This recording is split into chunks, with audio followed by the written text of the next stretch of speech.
ഞാനിത് പറയുന്നത് എന്തിനാണെന്നറിയാം? ഈ കസേരകളിൽ മാത്രം ഇരിക്കുന്ന മുതഅല്ലിമീങ്ങളുടെ എണ്ണം 800-ലധികം വരും.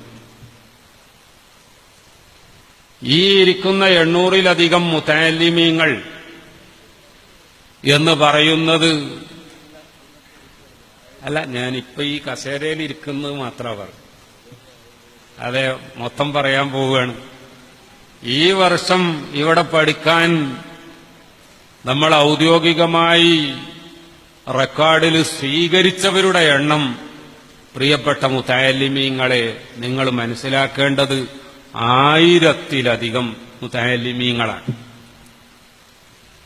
1347 വിദ്യാർത്ഥികളാണ്. ഞാൻ ചോദിക്കട്ടെ, ഈ 1347 എന്ന് പറഞ്ഞതിലെ ഏറ്റവും വലിയ സംഖ്യ 1000-ആണ്.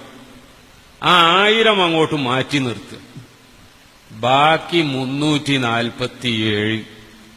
ഈ 347 വിദ്യാർത്ഥികളെ കൊണ്ട് ദർസ് നടത്താൻ, കോളേജ് നടത്താൻ സാധിക്കുന്ന ഏതെങ്കിലും ഒരു സ്ഥാപനം കേരളത്തിലോ ഇന്ത്യയിലും മറ്റെവിടെയെങ്കിലുമോ അല്ലെങ്കിൽ ലോകത്തെവിടെയെങ്കിലും ഉണ്ടോ? നിങ്ങൾ അന്വേഷിച്ചാൽ മതി. ദർസ് തുടങ്ങുമ്പം വെല്ലുവിളിയുടെ സ്വഭാവം അല്ലല്ലോ സ്വീകരിക്കേണ്ടത്. അല്ലെങ്കിലും വസ്തുതകൾ പറയുന്നിടത്ത് വെല്ലുവിളിക്ക് ഒരു സാധ്യതയില്ലതാണ്. നമ്മൾ സമാധാനമായിട്ട് കാര്യങ്ങൾ പറഞ്ഞാൽ മതി. നിങ്ങളെല്ലാവരും കേട്ടല്ലോ, 1347 കുട്ടികളാണ് ഈ വർഷം ഇവിടെ പഠിക്കാൻ വേണ്ടി തെരഞ്ഞെടുക്കപ്പെട്ടിരിക്കുന്നത്. ഇതിൽ 1000 കഴിച്ചാൽ ബാക്കി 347 ഉണ്ട്. കേരളത്തിലെ മറ്റ് ഒരു സ്ഥാപനങ്ങളിലും ഈ ദർസ് മേഖലയിൽ പഠിക്കാൻ ഇത്രയും അധികം കുട്ടികളില്ല എന്ന് മാത്രമല്ല, ലോകത്തെവിടെയുമില്ല. അൽഹംദുലില്ലാഹ്. ഇത് നമ്മൾ അഹങ്കരിക്കാൻ വേണ്ടി പറയുകയല്ല.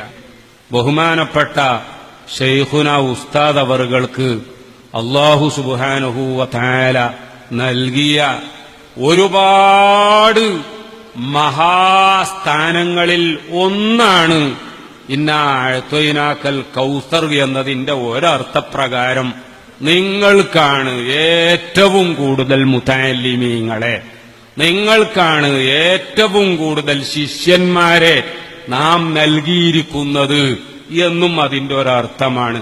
പ്രിയപ്പെട്ടവരെ, ആ അർത്ഥത്തിൽ വരുന്നതുകൊണ്ട് അമ്മാ ബിനിഅമത്തി റബ്ബിക ഫഹദ്ദിസ്, ആ അനുഗ്രഹം നിങ്ങൾക്കൊക്കെ ഇതിനെ സംബന്ധിച്ചുള്ള മതിപ്പ് കൂടുതൽ വർദ്ധിക്കാൻ വേണ്ടി പറയുകയാണ്. സൗഹാർദ്ദത്തിൽ വളരെയധികം സ്നേഹത്തോടെ നിങ്ങളുമായി ഇടപഴകുന്ന, നമ്മളോടത്ര കൂറില്ലാത്ത ആളുകളോട് ചെവിയിലൊന്ന് ചോദിച്ചു നോക്കുക, നിങ്ങളുടെ സ്ഥാപനത്തിൽ എത്ര കുട്ടികളുണ്ട് ഈ തവണ ദർസിലോതാൻ വേണ്ടി? അവരെ കുറ്റപ്പെടുത്താൻ വേണ്ടിയോ പിന്നീട് വാട്സപ്പിലോ ഫേസ്ബുക്കിലോ അത് വെച്ചുകൊണ്ട് കമന്റ് പാസാക്കി ആരെയെങ്കിലും ഇകഴ്ത്താനോ ഒന്നുമല്ല. എല്ലാവരും ഒരുപോലെ ആവൂല എന്നതിന് നമ്മുടെ ഓരോരുത്തരുടെയും കൈപ്പത്തിയും ആ കൈപ്പത്തിയിലെ വിരലുകളും തന്നെ തെളിവാണല്ലോ. എന്നാലും അതിൽ മുസബ്ബിഹ വിരലിന് പ്രത്യേക സ്ഥാനമുണ്ട്, ഇബ്ഹാമിന് വേറെ സ്ഥാനമുണ്ട് എന്നും നമ്മളൊക്കെ മനസ്സിലാക്കേണ്ടതാണ്. അത് സൂചിപ്പിച്ചു എന്ന് മാത്രം. കൂടുതലായി സംസാരിക്കുന്ന